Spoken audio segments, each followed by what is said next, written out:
കുഞ്ഞുങ്ങളെ, നമുക്കിന്ന് കഥ കേൾക്കണ്ടേ? ഗ്രാൻഡ് പേ എത്തിക്കഴിഞ്ഞു.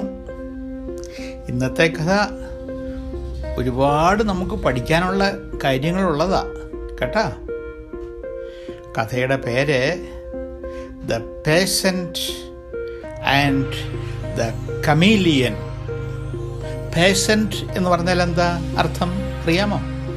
ഫാർമർ, കൃഷിക്കാരൻ. കമീലിയൻ എന്ന് പറഞ്ഞാൽ എന്താ അർത്ഥം?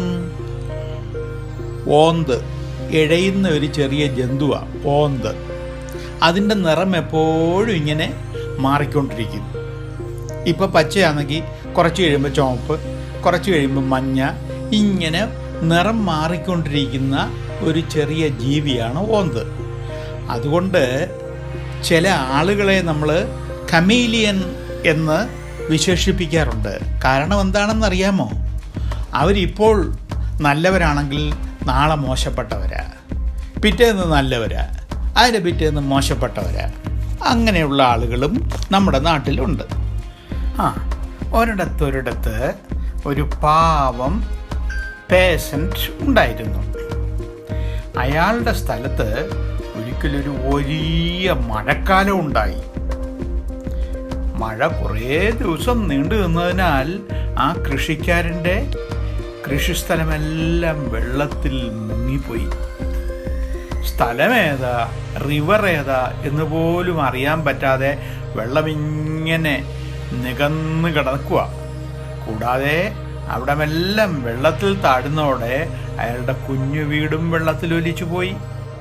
അയാൾക്ക് താമസിക്കാനും കിടക്കാനും ഒക്കെയുള്ള സ്ഥലം ഇനിയും പുതുതായിട്ട് ആൾ കണ്ടുപിടിക്കണം. എവിടെ കണ്ടുപിടിക്കാനാ? എല്ലാം നഷ്ടമായില്ലേ. ഫുഡ് പോലും കഴിക്കാൻ ആ ഫാമറിൻ്റെ കയ്യിൽ പണവും ഇല്ലായിരുന്നു. വെള്ളപ്പൊക്കം കാരണം ആരും ജോലിക്കും അയാളെ വിളിക്കാതായി. അതുകൊണ്ട് ഫാമർ വിചാരിച്ചു, അടുത്ത വില്ലേജിലേക്ക് പോയാൽ ചിലപ്പോൾ അവിടെ ജോലി ലഭിക്കും. ജോലി ചെയ്താൽ കൂലി കിട്ടും. അങ്ങനെ കിട്ടുന്ന കാശ് കൊണ്ട് അയാൾക്ക് ഭക്ഷണം വാങ്ങിച്ചു കഴിക്കാം. എന്തായാലും അടുത്ത ഗ്രാമത്തിലേക്ക് ഒന്ന് പോയി നോക്കാം. ജോലി കിട്ടിയാൽ ഭക്ഷണമെങ്കിലും വാങ്ങിച്ചു കഴിക്കാൻ പറ്റുമല്ലോ. അങ്ങനെ അയാൾ രാവിലെ അടുത്ത ഗ്രാമത്തിലേക്ക് യാത്ര തിരിച്ചു. ഒരുപാട് ദൂരം നടന്ന് പേസൻ്റ് ക്ഷീണിച്ച് ഒരു മരത്തിൻ്റെ തണലിൽ ഇരുന്ന് ഉറങ്ങിപ്പോയി. പെട്ടെന്നൊരു ശബ്ദം കേട്ട് ഫാമർ ഞെട്ടി എഴുന്നേറ്റു. ആരോ കരയുന്ന ശബ്ദമാണല്ലോ.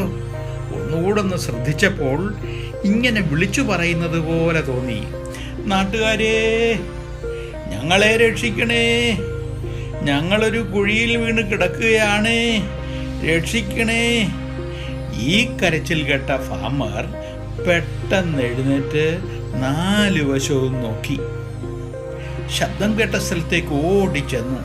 അതാ ഒരു വലിയ കുഴിയിൽ ഒരു മനുഷ്യനും ഒരു കുരങ്ങനും ഒരു സിംഹവും ഒരു സ്നേക്കും വീണ് കിടക്കുന്നു. അവരെല്ലാവരും മുകളിലോട്ട് നോക്കി കുഴിയിൽ നിന്നും കയറാനാകാതെ വിഷമിച്ച് കൈവൊക്കിപ്പിടിച്ചിരുന്ന് കരയുകയാണ്.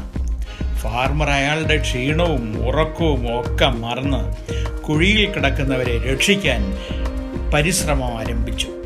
അയാൾ കുഴിയുടെ വക്കത്തിരുന്ന് അയാളുടെ കൈകൾ കുഴിയിൽ കിടന്ന ആളുടെ നേരെ നീട്ടിക്കൊടുത്തു.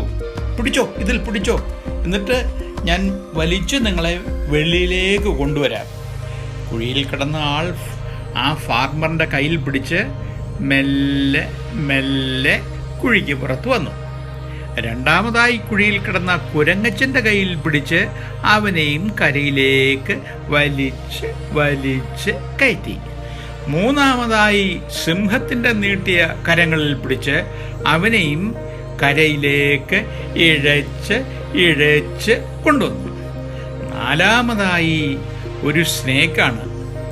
അതും കുഴിയുടെ പുറത്തേക്ക് വരുവാൻ ഇങ്ങനെ ഇഴഞ്ഞിഴഞ്ഞ് നിൽക്കുക. അതിനെയും അതിൻ്റെ വാലിൽ പിടിച്ച് അയാൾ പുറത്തേക്ക് കൊണ്ടുവന്നു. മൃഗങ്ങളും മനുഷ്യനും ഇഴജന്തുവും ഒക്കെ ഫാർമറിന് നന്ദി പറഞ്ഞു. പ്രിയ സുഹൃത്തെ ഫാർമർ, നിങ്ങൾ രക്ഷിച്ചില്ലായിരുന്നെങ്കിൽ ഞങ്ങൾ ഇവിടെ കിടന്ന് ചാകുമായിരുന്നു. ആരും ഞങ്ങളെ കാണാതെ പോകുമായിരുന്നു. വളരെ നന്ദിയുണ്ട്. നിങ്ങളെ ഞങ്ങൾ ഏത് സമയത്തും സഹായിക്കാനായിട്ടുണ്ടാവും കേട്ടോ. അങ്ങനെ ഫാർമറിനും സന്തോഷമായി, മൃഗങ്ങൾക്കും സന്തോഷമായി. ഫാർമർ വീണ്ടും ജോലി അന്വേഷിച്ച് യാത്ര തുടങ്ങി. എന്നാൽ അയാൾക്കൊരു ജോലിയും കിട്ടിയില്ലെന്ന് മാത്രമല്ല, വിശന്ന് വലഞ്ഞ് വഴിയിൽ അയാൾ ക്ഷീണം കൊണ്ട് കുഴഞ്ഞു വീണു. ഫാർമർ നേരത്തെ കുഴിയിൽ നിന്നും പിടിച്ചു കയറ്റിയ കുരങ്ങച്ചൻ ഇത് കണ്ടു. അവൻ ഓടിപ്പോയി കുറെ പഴങ്ങളും ആഹാര സാധനങ്ങളുമായി ഫാർമറിനടുത്തെത്തി. ഫാർമർ ഈ ഭക്ഷണമെല്ലാം കഴിച്ചപ്പോൾ വീണ്ടും സ്റ്റഡിയായി. അദ്ദേഹം ഉത്സാഹവാനായി, ആരോഗ്യവാനായി എഴുന്നേറ്റു. കുരങ്ങച്ചൻ ഉടൻ തന്നെ സിംഹത്തിനെ വിവരം അറിയിച്ചു. സിംഹവും അവിടെ ഓടിയെത്തി. ഫാർമറിന് വീട് വെക്കാനും ജീവിക്കാനും ഒക്കെയുള്ള പണം സിംഹം ഫാർമറിന് കൊടുത്തു. അങ്ങനെ ഫാർമർ വളരെ സന്തോഷവാനായി. ഫാർമർ വിചാരിച്ചു, ഈ പണം കൊണ്ട് കുറച്ച് നല്ല വസ്തു വാങ്ങണം, ഒരു നല്ല വീട് വയ്ക്കണം. ഇതൊക്കെ മനസ്സിൽ ഉദ്ദേശിച്ച് അയാൾ യാത്രയായി. തിരിച്ചു പോകുന്ന വഴിയിൽ ഫാർമർ വിചാരിച്ചു, ഞാൻ അന്ന് പിടിച്ചു കയറ്റിയ ഒരു മനുഷ്യനുണ്ടല്ലോ, അയാളെ കൂടെ ഒന്ന് കണ്ടേക്കാം. അങ്ങനെ അയാളുടെ വീട്ടിൽ കാര്യങ്ങൾ പറയുവാനായി ചെന്നു. കുരങ്ങച്ചൻ സഹായിച്ചതും സിംഹം സഹായിച്ചതും എല്ലാം ആ മനുഷ്യനോട് നമ്മുടെ ഫാർമർ പറഞ്ഞു. സിംഹം കൊടുത്ത പണം ഫാർമർ അയാളെ കാണിച്ചപ്പോൾ ആ പണത്തോട് വലിയ കൊതി തോന്നി. എങ്ങനെയെങ്കിലും ഈ ഫാർമറിൻ്റെ കയ്യിൽ നിന്നും പണം തട്ടിയെടുക്കണമെന്ന് അയാൾ ഇങ്ങനെ പദ്ധതിയിട്ടിട്ട് എന്താ ചെയ്തതെന്നറിയാമോ? നേരെ രാജാവിൻ്റെ അടുത്ത്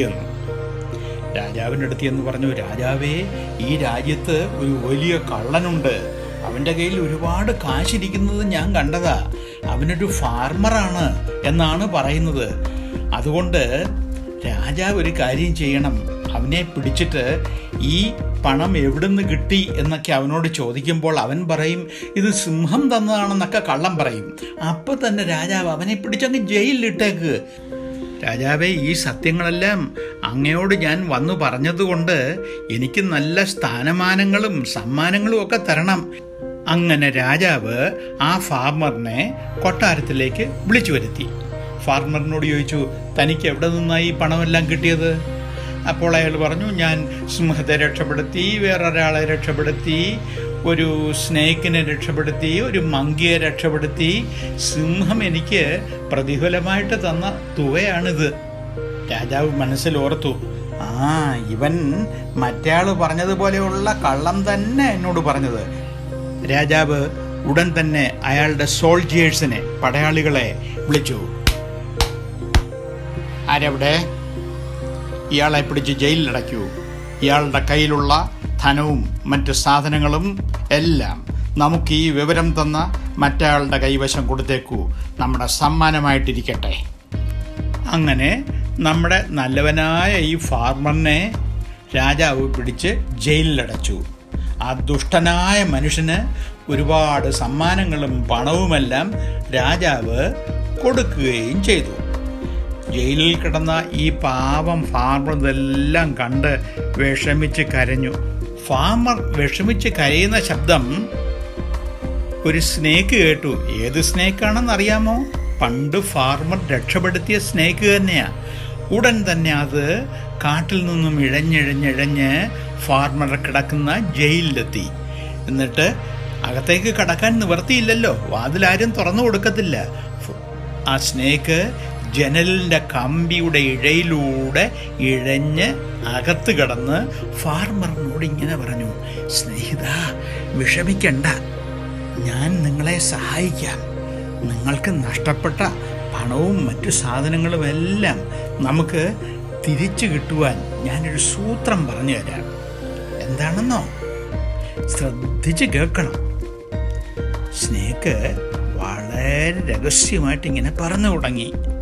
ഞാൻ ഈ രാജ്യത്തെ രാജകുമാരി കിടക്കുന്ന മുറിയിൽ ആരും കാണാതെ ജനലിൻ്റെ ഇടയിൽ കൂടെ ആ മുറിയിൽ പ്രവേശിച്ച് ഉറങ്ങിക്കിടക്കുന്ന രാജകുമാരിയുടെ കാലിലൊരു കടി വെച്ച് കൊടുക്കും. രാജകുമാരി നിർത്താതെ കരച്ചിൽ തുടങ്ങും. രാജകുമാരിയുടെ കരച്ചിൽ നിർത്താൻ രാജാവ് ശ്രമിച്ചാലും അവൾക്ക് എന്തെല്ലാം കൊടുത്താലും അവൾ വേദന കൊണ്ട് കരഞ്ഞുകൊണ്ടേയിരിക്കും. അപ്പോൾ രാജാവ് ഒരു വലിയ അനൗൺസ്മെന്റ് നടത്തും, ഒരു വലിയ പ്രഖ്യാപനം നടത്തും. രാജകുമാരിയുടെ കരച്ചിൽ മാറ്റുന്നവർക്ക് അനേക സമ്മാനങ്ങൾ ഞാൻ നൽകുന്നതായിരിക്കും.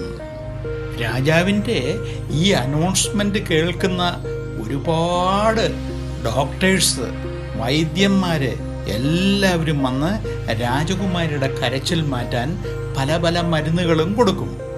പക്ഷേ ഞാൻ കടിക്കുന്ന കടി അത്ര കഠിനമായ കടി ആയതുകൊണ്ട് എന്ത് മരുന്ന് കഴിച്ചാലും അവളുടെ വേദന മാറുകയില്ല. അവൾ പിന്നെയും ഉറക്കെ കരഞ്ഞുകൊണ്ടിരിക്കും. അയ്യോ രാജാവേ, എൻ്റെ കാല് വയ്യായേ, എനിക്ക് വേദന എടുക്കുന്നേ, എന്നെ രക്ഷിക്കോ. ഇത്രയും ആകുമ്പോൾ നിങ്ങൾ രാജാവിൻ്റെ അടുത്ത് പറയണം, അല്ലയോ രാജാവേ, എനിക്ക് നിങ്ങളുടെ മകളെ രക്ഷിക്കാൻ കഴിയും. പക്ഷേ ഒരു കണ്ടീഷൻ, നിങ്ങളുടെ മകൾ കരച്ചിൽ നിർത്തുന്ന ആ സമയം തന്നെ എന്നെ ഈ ജയിലിൽ നിന്നും പുറത്തു വിടണം. കൂടാതെ എന്നെ ചതിച്ച ആ ചതിയനെ ഈ ജയിലിനകത്ത് ഇടുകയും വേണം. കൂടാതെ രാജാവ് വിളംബരം ചെയ്ത എല്ലാ സ്വത്തുക്കളും, സ്ഥാനവും മാനവും പണവുമെല്ലാം എനിക്ക് തരികയും വേണം. അങ്ങനെയാണെങ്കിൽ രാജകുമാരിയുടെ കാലിലെ വേദന ഞാൻ മാറ്റിത്തരാം എന്ന് പറയുമ്പോൾ രാജാവ് സമ്മതിക്കും. ഇത് കേട്ട ഫാർമർ പറഞ്ഞു, അതൊക്കെ ശരി തന്നെ, പക്ഷേ എങ്ങനെയാണ് രാജകുമാരിയുടെ കാലിലെ വേദന മാറുന്നത്? അതിനെനിക്കൊന്നും ചെയ്യാൻ എൻ്റെ കയ്യിൽ മരുന്നില്ലല്ലോ. അപ്പോൾ സ്നേക്ക് ഫാർമറിനോട് പറഞ്ഞു, വേദന മാറ്റുവാനുള്ള മരുന്നെല്ലാം ഞാൻ കൊണ്ടുവന്നിട്ടുണ്ട്, അത് ഞാൻ നിങ്ങളുടെ കയ്യിൽ തരാം. അത് അങ്ങ് രാജകുമാരിയുടെ വായിലോട്ട് ഒഴിച്ചു കൊടുത്താൽ അവളുടെ വേദന മാറിക്കിട്ടും. എന്താ, റെഡിയാണോ? ഫാർമർ സന്തോഷത്തോട് പറഞ്ഞു, റെഡിയാണ്. ശരി, ഓക്കെ, ഇപ്പം കാണിച്ചു തരാം എന്ന് പറഞ്ഞ് പാമ്പ് പതിയെ ഇഴഞ്ഞിഴഞ്ഞ് രാജകുമാരിയുടെ മുറിയിൽ കയറി. രാജകുമാരിയെ നോക്കിയപ്പോൾ അവൾ ഭയങ്കര ഉറക്കമാണ്. അത് നേരെ രാജകുമാരിയുടെ കട്ടിലിൽ കയറി കാലിൽ ഒറ്റക്കടി വെച്ചു കൊടുത്തു. അതോടെ രാജകുമാരി കരച്ചിലോട് കരച്ചില്. പാമ്പ് ജനൽ വഴി ഇറങ്ങി ഒരൊറ്റ ഓട്ടവും കൊടുത്തു. രാജാവ് രാജകുമാരിയുടെ കരച്ചിൽ കേട്ട് മുറിക്കകത്ത് വന്നു. കാല് നോക്കിയപ്പോൾ കാലിൽ കൂടെ ചോരയൊലിക്കുന്നു. ഉടൻ തന്നെ രാജാവ് വൈദ്യനെയും ഡോക്ടേഴ്സിനെയും എല്ലാവരെയും വിളിച്ചു. അവരെല്ലാവരും പലതരം മരുന്നുകൾ കുത്തിവെക്കുകയും വായിലൊഴിച്ചു കൊടുക്കുകയും പുരട്ടിക്കൊടുക്കുകയും ഒക്കെ ചെയ്തിട്ടും ഇവളുടെ കരച്ചിൽ നിൽക്കുന്നുമില്ല, വേദനയൊട്ടും മാറുന്നുമില്ല. അപ്പോൾ രാജാവ് അനൗൺസ് ചെയ്തു, ഈ രാജ്യത്ത് ആർക്കെങ്കിലും എൻ്റെ മകളുടെ കാലിലെ വേദന മാറ്റിക്കൊടുക്കാമെങ്കിൽ അവർ ചോദിക്കുന്ന എന്തും ഞാൻ അവർക്ക് കൊടുക്കും. അപ്പോൾ നേരത്തെ സ്നേക്കും ഫാർമറും തമ്മിൽ പദ്ധതിയിട്ടതുപോലെ, പ്ലാൻ ചെയ്തതുപോലെ ഫാർമർ രാജാവിനോട് എല്ലാ കാര്യങ്ങളും തുറന്നു പറഞ്ഞു. രാജാവ് പറഞ്ഞു, ശരി, എന്നാൽ മരുന്ന് കൊടുക്ക്. അങ്ങനെ ഫാർമർ സ്നേക്ക് കൊടുത്ത മരുന്ന് രാജകുമാരിയുടെ വായിലോട്ട് ഒഴിച്ചു കൊടുത്തു. മരുന്ന് വായിലോട്ട് വീണതോടെ രാജകുമാരിയുടെ മുഖം നല്ല തെളിച്ചമായി. കരച്ചിൽ നിന്നു, ചോര നിന്നു, വേദന മാറി. രാജാവിന് സന്തോഷമായി. രാജകുമാരി കടകടകടാന്ന് ചിരിയും തുടങ്ങി. ഉടൻ തന്നെ രാജാവ് സോൾജേഴ്സിനെ വിളിച്ചു. ആരവിടെ? ഈ ഫാർമറിനെ കുറിച്ച് കള്ളം പറഞ്ഞവനെ ആരും മേലാൽ വിശ്വസിക്കരുത്. അവനെ പിടിച്ച് ജയിലിലടയ്ക്കണം. അവനൊരു കമീലിയനാണ്, എന്ന് വെച്ചാൽ ഒരു ഓന്തിൻ്റെ സ്വഭാവമുള്ളവനാണ്. നല്ലവനായ ഈ ഫാർമറിനെ പറ്റി ഇല്ലാത്ത കാര്യങ്ങളെല്ലാം അവൻ പറഞ്ഞുണ്ടാക്കി എന്നെ വിശ്വസിപ്പിച്ച് ഈ പാപത്തിനെ ജയിലിൽ അടപ്പിച്ചവനാണ്. അങ്ങനെ അയാൾ ജയിലിലായി. ഫാർമർ ജയിലിൽ നിന്ന് പുറത്തുമായി. ഫാർമറിന് ഒരുപാട് സ്ഥാനമാനങ്ങൾ കിട്ടി, പണം കിട്ടി. സന്തോഷവാനായിട്ട് അയാൾ കൊട്ടാരത്തിൽ നിന്നും യാത്രയായി. എന്താണ് ഈ കഥയുടെ മോറല്? കുഞ്ഞുങ്ങൾക്ക് മനസ്സിലായോ? ആരെയും നമ്മൾ ചതിക്കരുത്. We must not betray anybody. Okay, അപ്പോൾ ഇന്നത്തെ കഥ അല്പം നീണ്ടുപോയി അല്ലേ? ഉറങ്ങാൻ അല്പം വൈകി. സാരമില്ല. Okay, bye, good night.